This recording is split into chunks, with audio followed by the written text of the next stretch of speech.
listener. Tonight we journey to a quiet corner of the world, the Shire Vale, where the hills roll like gentle waves and the air hums with the calm of old summers.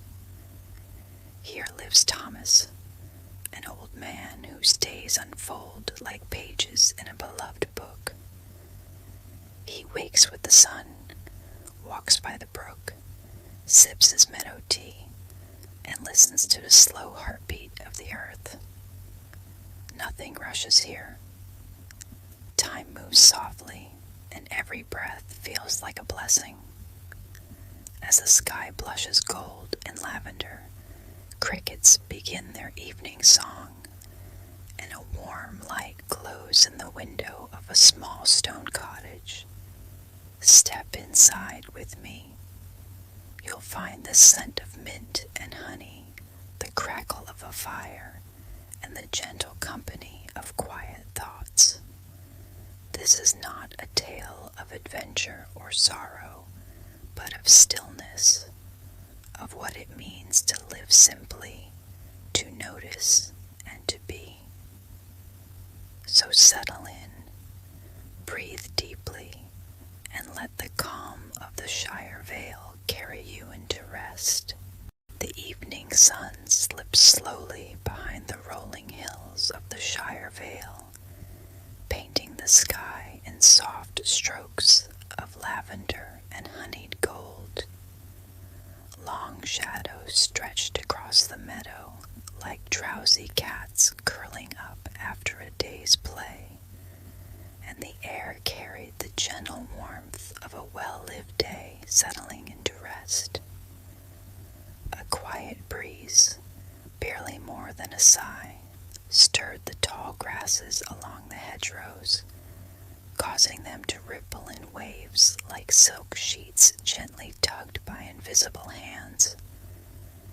Crickets had begun their nightly chorus, not loud or frantic, but steady, a rhythmic hum that rose and fell like the breath of the earth itself. Somewhere in the distance, a cow lowed softly, and the sound drifted across the fields as gently as milk poured into a wooden bowl. In a small stone cottage nestled near the edge of the vale, where wild roses climbed the walls and a thatched roof sloped with the easy grace of an old man leaning on a walking stick, lived Thomas.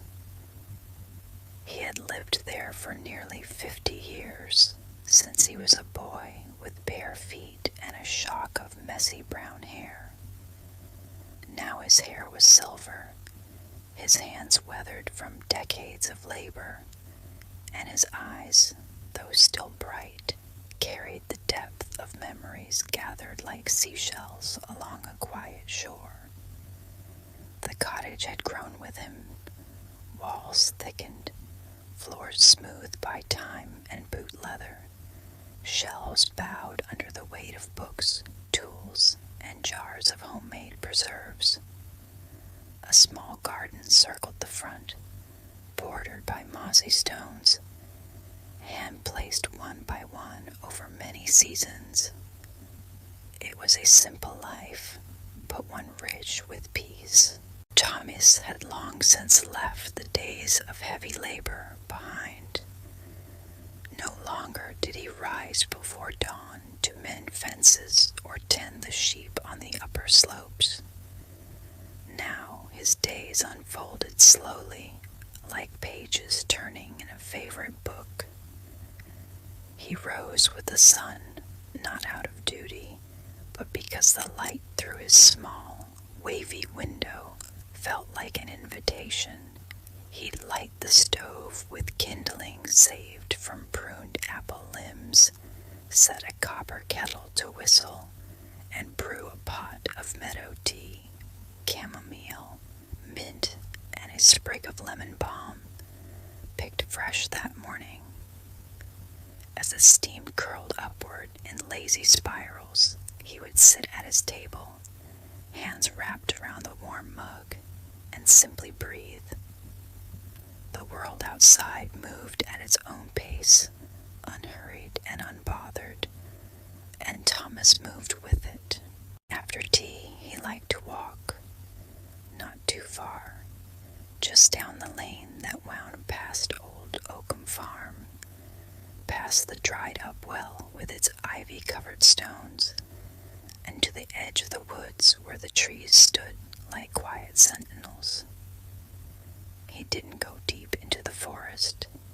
He wasn't one for mysteries or shadows. But standing at its edge, leaning on his walking stick, he would watch the way the light filtered through the leaves, dappling the mossy ground in ever-shifting patterns. Sometimes a rabbit would dart across his path, or a jay would call from above, its voice bright and then gone. Thomas would nod to them, not speaking, but acknowledging their presence with a tilt of the head and a soft smile. His favorite part of the walk was the old stone bridge. It arched gently over a narrow, clear stream known locally as brook water. Built centuries ago by masons long forgotten, the bridge was covered in patches of velvety moss that felt cool and spongy under his fingers when he ran his hand along the balustrade. Water trickled beneath, over rounded stones worn smooth by time and current.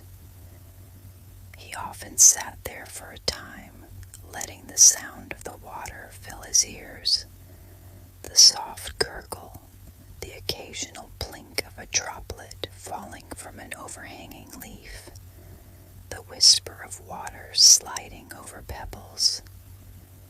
It was a melody without beginning or end, eternal and tranquil. He would close his eyes and listen, not just to the brook, but to the world around it, the hum of bees returning home, the flutter of a moth near a patch of evening primrose, the rustle of a mouse in the underbrush. These sounds did not startle. They were part of the evening's lullaby. And Thomas, with his back to the stone arch and the last light of day warming his shoulders, felt more at home here than anywhere else. When the light began to fade and the first stars blinked into the violet sky, he would rise, stretch gently, and make his way back along the path.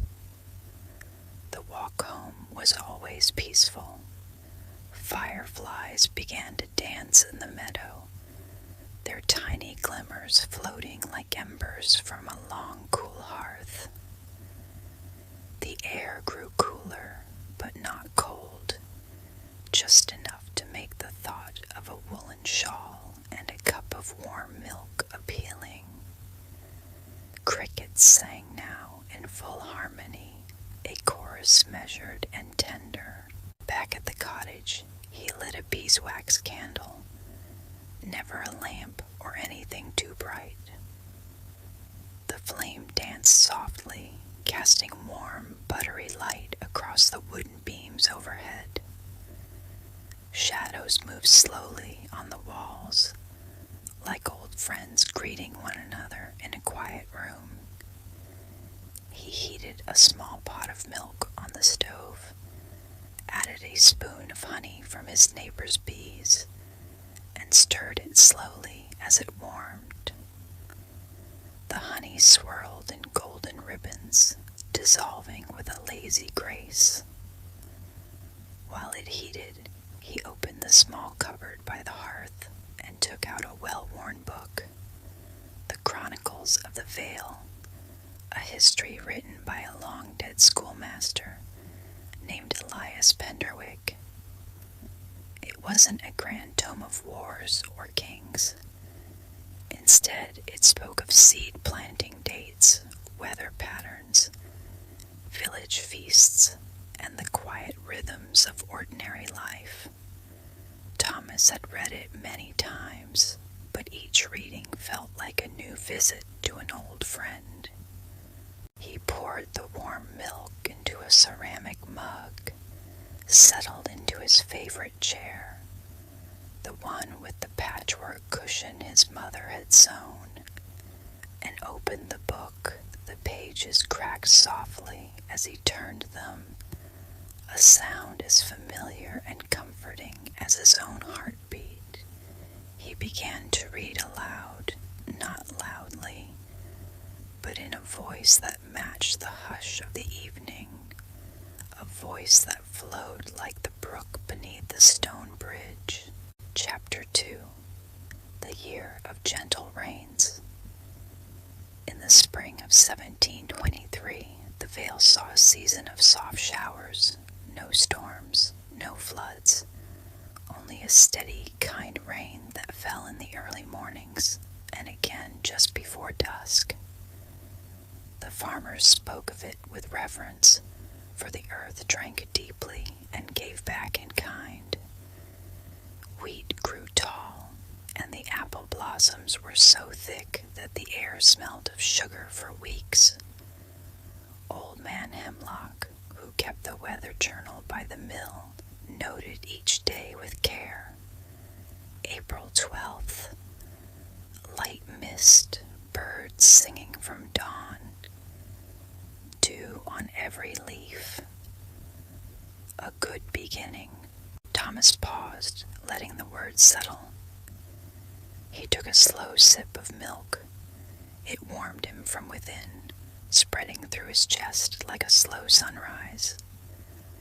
The candle flickered. Outside, an owl called once, low and mellow. Then silence returned. He continued. That summer the children gathered wild strawberries along the banks of brook water, small red jewels hidden in the green. They would bring baskets to the village square, where Mrs. Penwallow made jams in copper kettles over an open fire. The scent of berries and sugar floated down the lanes, and people would pause in their works just to breathe it in.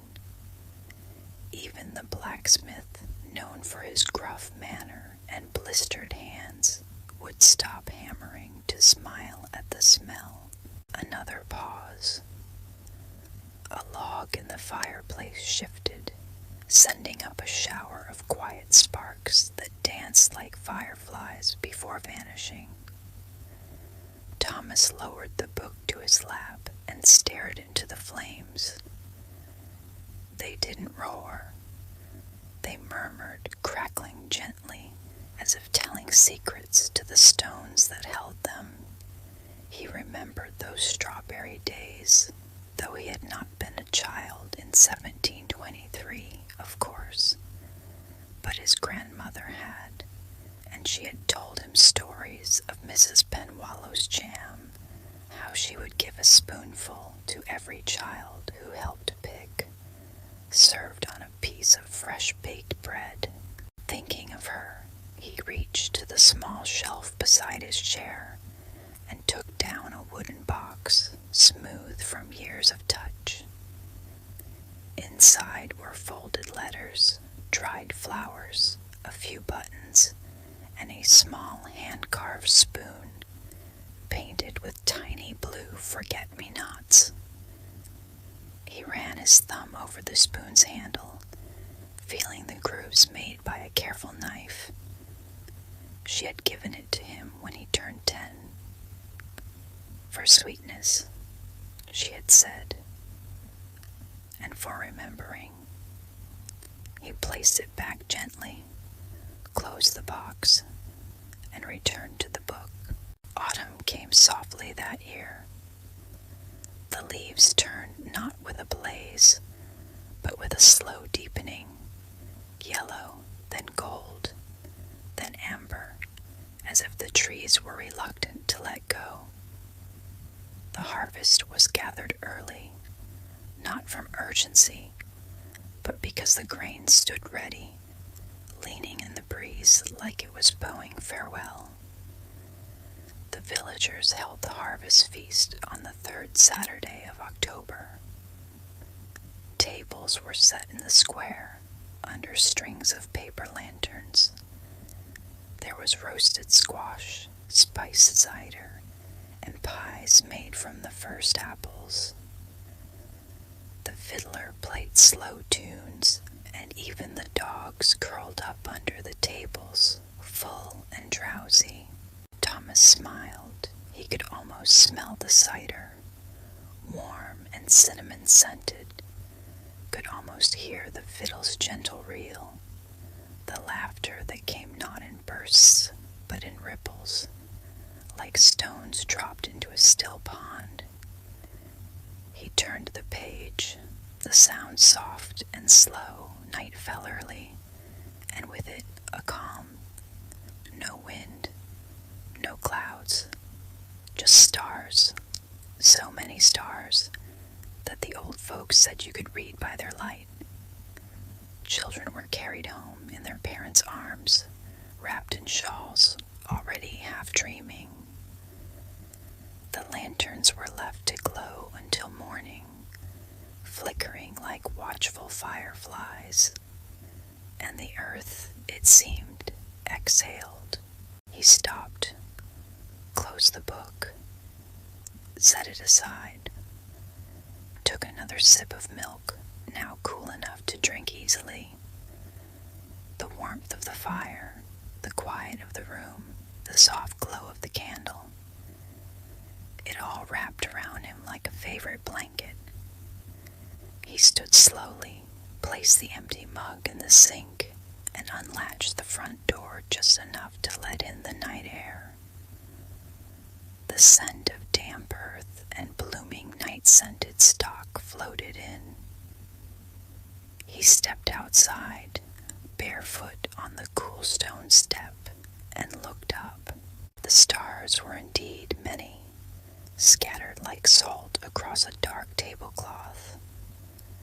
The moon, just past full, hung low and buttery in the south. Somewhere a nightingale began to sing, not loud, not flashy, but sweet and measured, note after note, as if it too was trying to lull the world to sleep. Thomas took a deep breath. The air was cool and clean, carrying the memory of rain and growing things. He stepped back inside, locked the door softly, blew out the candle. The room fell into soft darkness, but not the kind that frightens. This was a kind embrace, a velvet quiet. He climbed into bed, the linen sheets cool at first, then quickly warmed by his body. He pulled the quilt up to his chin, the one his mother made, stitched with squares of faded calico and homespun wool. His head sank into the feather pillow, and he let out a long, slow breath. Outside, the brook continued its song.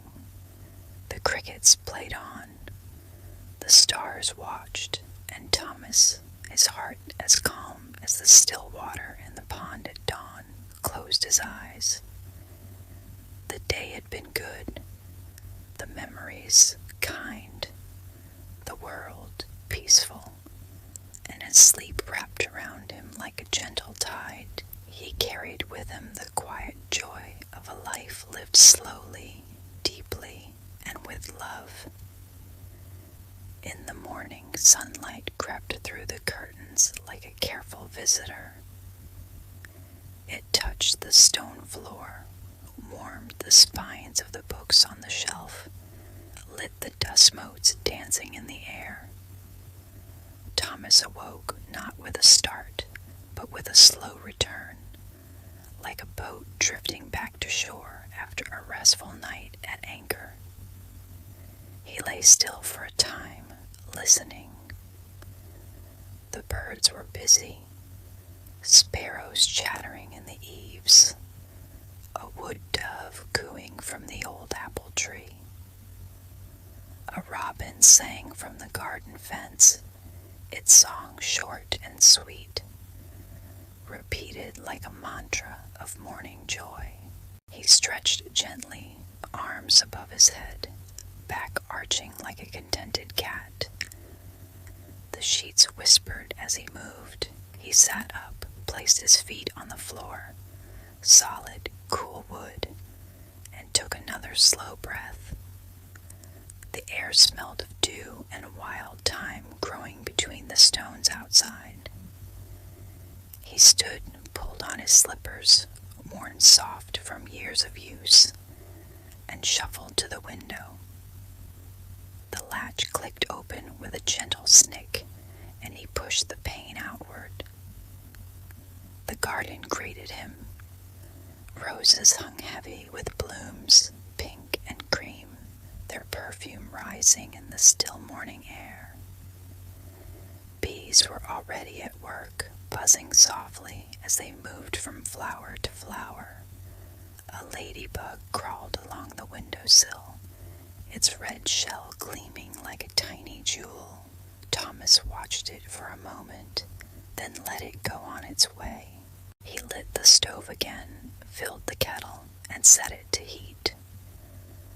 While the water warmed, he stepped outside with a small basket. The grass was damp with dew, cool beneath his slippers. He walked to the far end of the garden, where rows of herbs grew in neat, sun-warmed beds. He brushed his fingers over the thyme, releasing a burst of scent, then snipped a few sprigs of sage and a handful of mint. Back inside, he placed them in a china teapot, poured the hot water over them, and let the steam rise.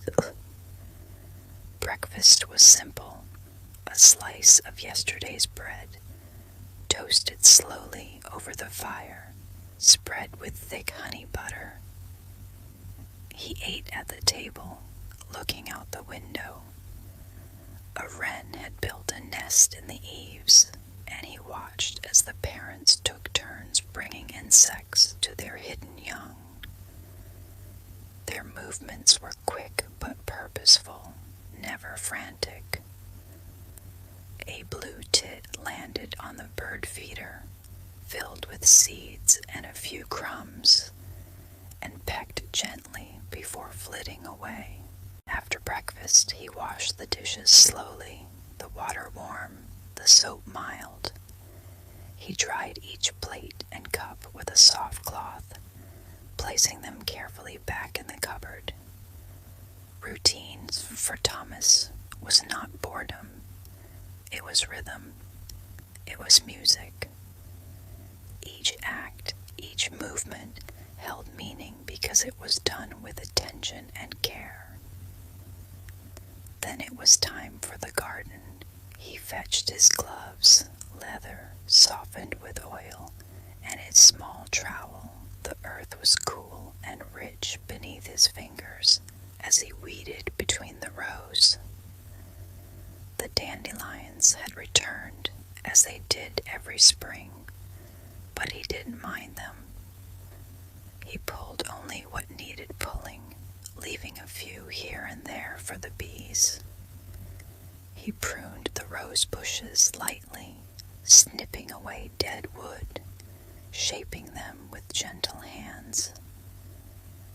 The shears made a soft snip, snip sound, like scissors cutting through silk.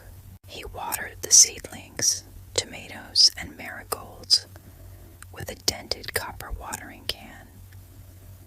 The water arced gently through the air, falling in droplets that sparkled in the sunlight. Plink, plink, plink, a quiet percussion that matched the drip of dew from the leaves above.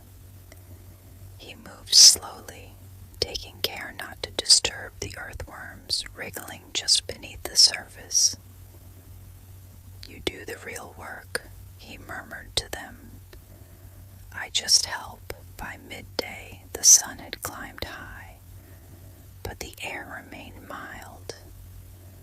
Thomas sat on the wooden bench beneath the apple tree, a straw hat shading his face.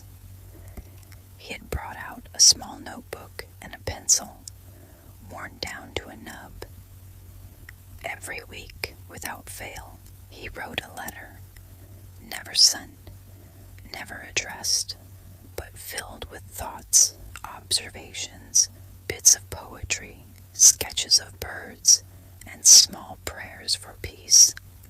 Today he wrote, "Dear friend, the light is kind today. Not too bright, not too hot, just enough to make the world glow. I saw a hedgehog near the stone wall this morning, slow, deliberate, nose to the ground.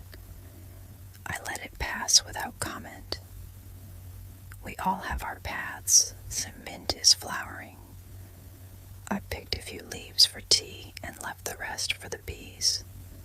They seemed pleased. I sat by the brook for a long while. A kingfisher darted past, blue flash, gone. The water sang its endless song. I closed my eyes and listened until I could no longer tell where the sound ended and silence began. I hope you are well. I hope you are at peace." He closed the notebook gently, tucked it into his jacket pocket. The apple tree rustled above him, leaves brushing together like pages in a book. A single blossom fell, landing softly on his lap. He picked it up, smiled, and placed it on the bench beside him. In the afternoon, he mended a tear in his favorite wool coat. The needle slid through the fabric with a soft chic sound, thread trailing behind like a silver thread of thought. He stitched slowly, carefully, knotting the thread with patient fingers. When finished, he held the coat up to the light. The repair was subtle, barely noticeable, but it was strong. "Like a good memory," he said softly. Later, he walked to the village. Not for anything urgent, but to visit Mrs. Callahan at the post office, who kept a kettle always on and a tin of shortbread always open. He bought no stamps, sent no letters, but they sat together for half an hour, sipping tea and talking of little things, the weather, the new lambs at Miller's farm, the robin that had built a nest in the eaves of the old church. Their voices were quiet, unhurried. Sometimes they didn't speak at all, just sat in companionable silence, watching the world go by. On the way home, he passed the old bakehouse. The scent of sourdough and rye bread still hung in the air, warm and comforting. The baker, young Ben, waved from the doorway, flour on his apron and a smile on his face. "Saved you a loaf, Mr. Thomas," he called, just out of the oven. Thomas thanked him, took the bread wrapped in clean linen, and carried it home like a treasure. Dinner was simple.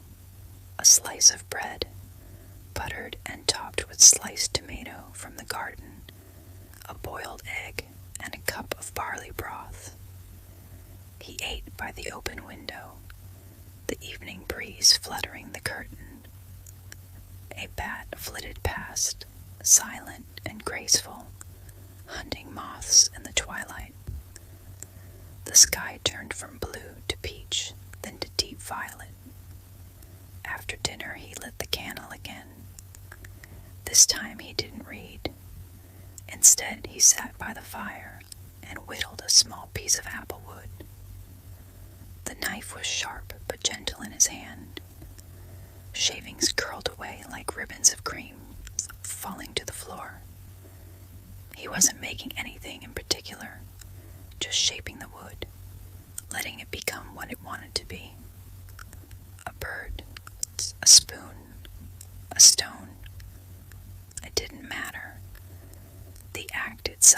was the peace. The fire crackled. The knife shushed against the grain. The candle flickered, and the world, outside and in, slowed. He thought of the generations who had lived in the vale before him, the farmers, the weavers, the school teachers, the mothers who rocked their babies to sleep with lullabies now forgotten. They had all known this peace. They had all moved with the seasons, breathed with the earth, lived quietly, loved deeply. And in that moment, Thomas felt connected, not by blood, but by breath, by stillness, by the simple act of noticing. Eventually, he set aside the wood and the knife, washed his hands in the basin, lit the lantern by his bedside. The flame was small, just enough to cast a soft halo on the wall. He climbed into bed once more, pulled the quilt up, and folded his hands over his chest. The night deepened. The stars returned. The brook sang on. And Thomas, his heart full of quiet gratitude, let his breath slow and deepen. In and out. In and out. Like waves. Like wind. Like time itself. And as sleep came, gentle, unhurried, kind, he carried with him the knowledge that tomorrow would be much like today, and the day after that, and the day after that, and that was exactly as it should be. The seasons turned, but slowly, never rushed. Spring gave way to summer not with a bang, but with a blush. Blossoms faded into fruit. Grass grew tall and golden. The brook slowed, content in its bed.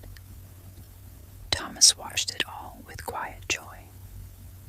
One afternoon, as he sat beneath the apple tree, a young girl from the village, Lily she was called, appeared at the gate. She was 8, with pigtails and muddy shoes, and a rabbit tucked under one arm. "Hello, Mr. Thomas," she said shyly.